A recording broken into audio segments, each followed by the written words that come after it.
لیکن تھوڑی بہت جانکاری جو ہے وہ نظریاتی اور فکری طور پر بھی میں آپ کے گوش گزار کرانا چاہتا ہوں. ہر خاکسار نے اپنا جذباتی طور پر اظہار کیا ہے کہ آج ہم جس کیفیت میں مبتلا ہو چکے ہیں اس کی بیسک روٹس، اس کی جو ریورس ٹیکنالوجی کیا بنتی ہے، ہم اس مقام پر اگر آپ پہنچے ہیں تو اس کے پیچھے کیا محرکات ہیں. جب 1857 میں انگریزوں نے ہندوستان کے اوپر اپنی پورا کنٹرول جب انہوں نے حاصل کیا تو ان کے سامنے اپنی جو گورنمنٹ تھی اس کو طول دینے کے لیے، اس کو استحکام بخشنے کے لیے ان کے سامنے دو قوتیں تھیں، ایک مسلمان اور دوسرا ہندو. ان میں سے انہوں نے صرف ایک کا انتخاب کرنا تھا جس کی وجہ سے وہ ہندوستان میں گورنمنٹ کر سکتے تھے. تو فطری طور پر انگریز مسلمانوں کے فطری طور پر مخالف ہیں، مذہبیت کے عنصر سے بھی، سیاسی عنوان سے بھی، اور مذہبی تناظر، فطری تناظر میں بھی انگریز مسلمانوں کے خلاف ہیں، جس کی وجہ سے ان کا جھکاؤ ہندوؤں کی طرف تھا. تو پھر ہندوستان کے اندر فائنینشلی بھی مضبوط تھے اور پڑھے لکھے ہوئے بھی زیادہ تھے، اس لیے انگریزوں کا جھکاؤ ہندوؤں کی طرف زیادہ تھا.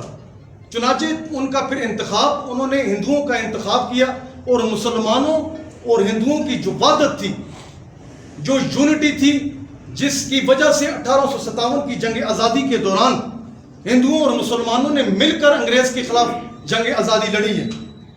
انہوں نے اس وحدت کو ختم کرنے کے لیے ہندوستان کے اندر سے انٹلیکچوئلز لوگ پیدا کیے ہیں، تعلیم یافتہ لوگ، دانشور لوگ، ہندوؤں اور مسلمانوں کی اس وحدت کو، اس یونٹی کو ڈسٹرب کرنے کے لیے ڈیکلائن طریقے کے ساتھ ان کو ختم کرنے کے لیے بہترین لوگوں کا انہوں نے انتخاب کیا ہے.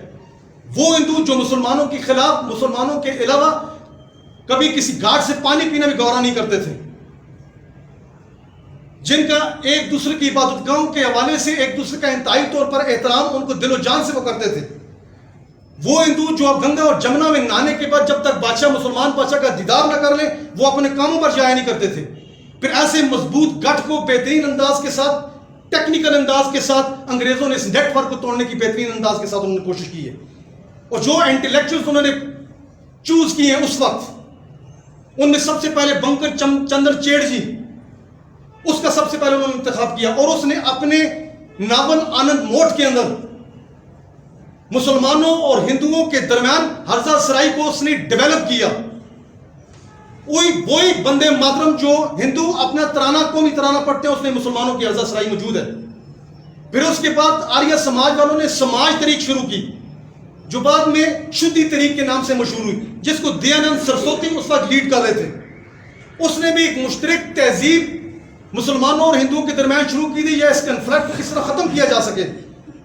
لیکن وہ بھی اپنے مقصد میں کامیاب نہ ہوا. لیکن ہمارے دانشور لوگ، ہمارے جو اس وقت کے پڑھے لکھے تھے، علی گڑھ یونیورسٹی کے پڑھے ہوئے لوگ، انہوں نے جلدی پر اس وقت بھی کام کیا اور مسلمانوں اور ہندوؤں کی اس وحدت کو ختم کرنے کے لیے انہوں نے کوئی بھی پیش رفت، کوئی بھی عملی طور پر انہوں نے اقدام نہیں کیا. 1890 میں سب سے پہلے عبدالعلیم شرر نے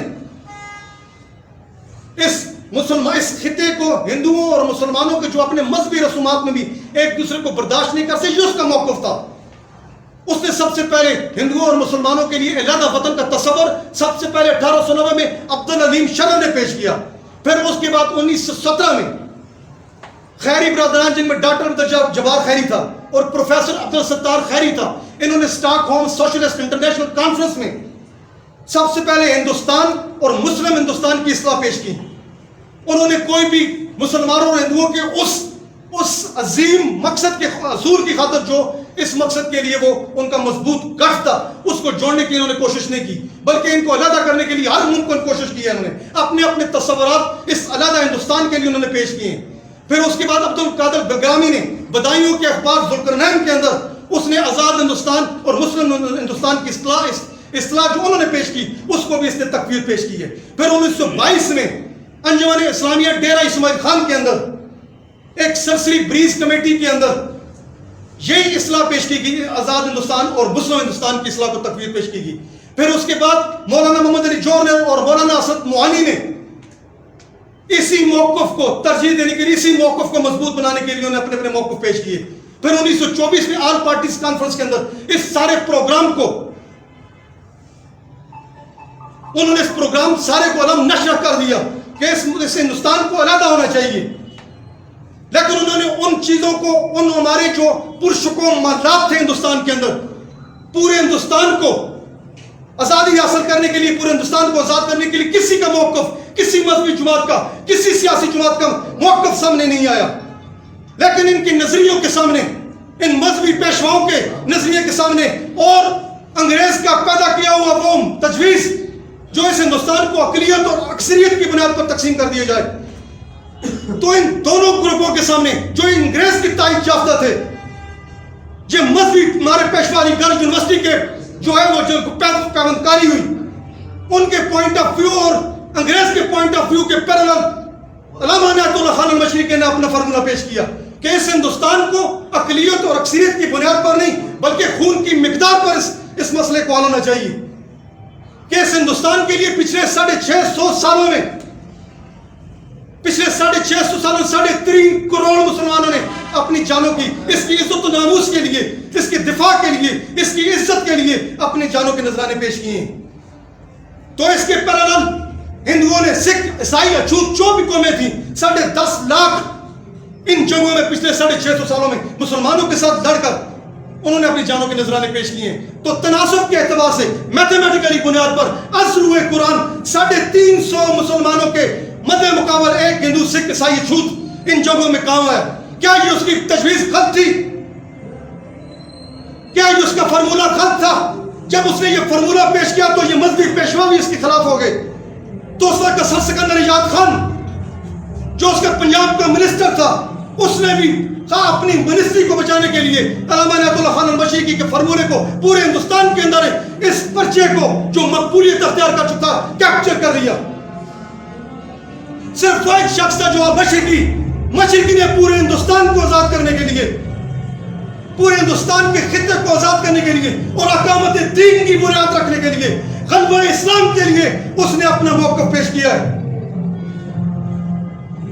اور اسی موقف کی بنیاد پر ہم نے اس وقت بھی مشرقی کو نہیں سنا.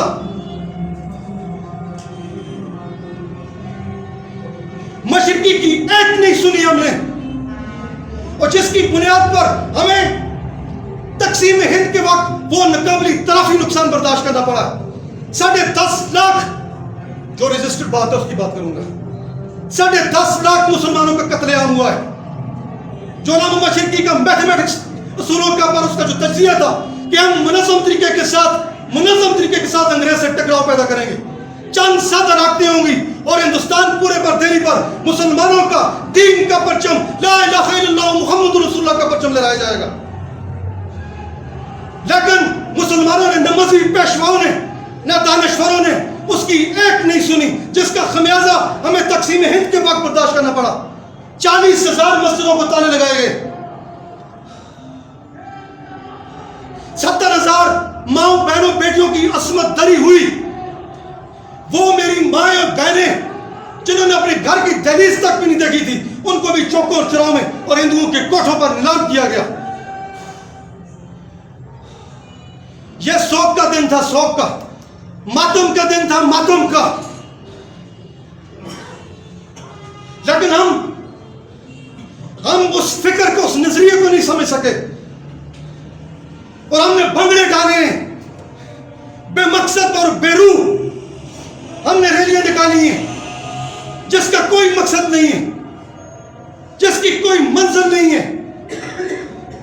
لیکن قرآن کی نقطۂ نظر سے میں نے پہلے اپنے ابتدائی میں یہ بات کی تھی کہ بات روح قرآن کریں گے تو قرآن کی نقطۂ نظر سے تقسیم ہند کے وقت ہمارا کیا مقام تھا. ہم خدا کی نظر میں غیر المغضوب علیہم ٹھہرائے جا چکے ہیں. قرآن کی نظر میں, خدا کی نظر میں دھتکاری قوم ہے ہم, جو تقسیم ہند کے وقت اتنا بڑا وبال, ہماری پرشکو امارات, ہمارے پہاڑوں اتنے مضبوط, ہمارے قلعے, ہماری مسجدیں, ہمارا سب کچھ انہوں نے ہم سے چھین لیا اور پھینک کے رکھ دیا ہمیں مشرقی پاکستان میں. لیکن ظلم کی بات تو یہ ہے کہ ہم تو ہندوستان بھی نہیں لے سکے، اور جو تقسیم ہند کے وقت ہمارے حصے میں آنے تھا ہم اسے بھی یہاں حاصل نہیں کر سکے۔ وہ جے پور جودھ پور کی تحصیلیں، وہ ضلع و تحصیل پٹھان کوٹ، ہمارا پنجاب، مشرقی پنجاب، راجپوتانہ کے علاقے، مشرقی راجستھان کے علاقے، ہمارا کشمیر، پاکستان سے بڑا پاکستان ہم کھو بیٹھے ہیں۔ لیکن مشرقی کی ہم نے اس وقت بھی نہیں سنی۔ قرآن تو کہہ رہا ہے وَلَقَدْ مَنَنَّا عَلَىٰ مُوسَىٰ وَهَارُونَ، ہم نے تو موسیٰ اور ہارون پر بڑا احسان کیا ہے۔ وَنَجَّيْنَاهُمَا وَقَوْمَهُمَا مِنَ الْكَرْبِ الْعَظِيمِ، اور ہم نے ان دونوں کی اور ان کی قوم کو دردناک مصیبت سے نجات دلائی ہے۔ قرآن تو ان کو بھوک اور ننگ کے افلاس سے، تحت و سرا کی پستیوں سے ہارون اور موسیٰ کی قوم کو نجات دلائی ہے۔